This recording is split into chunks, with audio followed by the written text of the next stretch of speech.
No niin, terve tässä kaikki. Me ollaan tässä. Kuvaapas tämä kuvaa? Minä tässä, mikäs mie olinkaan? Täällä Sinä oli Käppänä ja Mini Käppänä!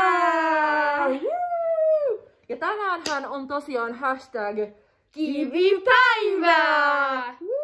Elikkä hyvää kivipäivää koko Euroopalle ja kaikille meidän seuraajille Ja maailmalle. Ja maailmalle. Varsinkin Pääsiäissaarelle. Eikä siitä sen enempää, mutta he tietävät kyllä mitä tarkoitamme. No joo, tosiaan tänäänhän on siis kivipäivä ja Minikäppänä voisi kertoa tästä perinteestä vähän enemmän. Kyllä, tää on siis kerran sesongissa tapahtuva perinnejuhla, joka symboloi käppänien, järsijöiden ja kaikkien muidenkin ihan samat mistä he tulevat, niin heidän luonnollista yhteensopivuutta ja läheisyyttä kiviä kohtaan. Ja nyt tehän on alkanut ja me ollaan aloitettu jo Hard Rock Hallowe'n katsomisrituaalilla. Ja tämähän ei ole pakko, sillä kaikillahan ei ole välttämättä televisiota. Se ei ole pakollinen rituaali, mutta sen silti voi hyvin tehdä. Joo, on ihan mukava aloitusrituaali minun mielestäni. Kyllä. Saa sellaisen kiviseen tunnelmaan meidät järsijät täällä paikan päällä tänään. Ja meillähän on kaikenlaista hienoa aktiviteettia tälle päivälle sovittuna kivipäivän mukaisesti. Kyllä. Haluaako Minikäppänä kertoa vähän? No siis,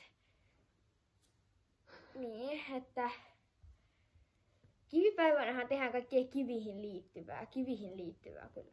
Ja näähän on, kaikki on vapaaehtoisia ja kivipäivänä saa tehdä oikeastaan mitä vaan, kunhan se liittyy kiviin. Esimerkiksi vaihtoehtona on mennä kiven vahdiksi Kivenlahteen.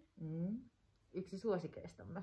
Tai jos asuu lähempänä kivistöä, niin voi olla kivistössä kivien kanssa. Loputtomasti vaihtoehtoja. Voi käydä vaikka metsässä hakemassa hienoja kiviä ja laittaa vähän Instaan noita reelsejä niistä. Tai kivipäivä. Tai sitten ihan vaan voi katsoa vaikka kivivideoita vaikka Jutspuutista.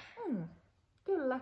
Tässä on vaikka miten monta mahdollisuutta päästä kiviseen tunnelmaan. Ja me ajateltiin tänään muun muassa heittää leipäsiä, jos löydetään vettä jostain. Joo. Yritetään löytää omaan persoonaamme sopivin kiviluonnosta. Kyllä. Aletaan kiertää taloa muutama kerta. Kyllä, kivi ympäri, kädessä. kivi kädessä. Ja Ja sitten meillä on toi Kivinen Meet and Greet kello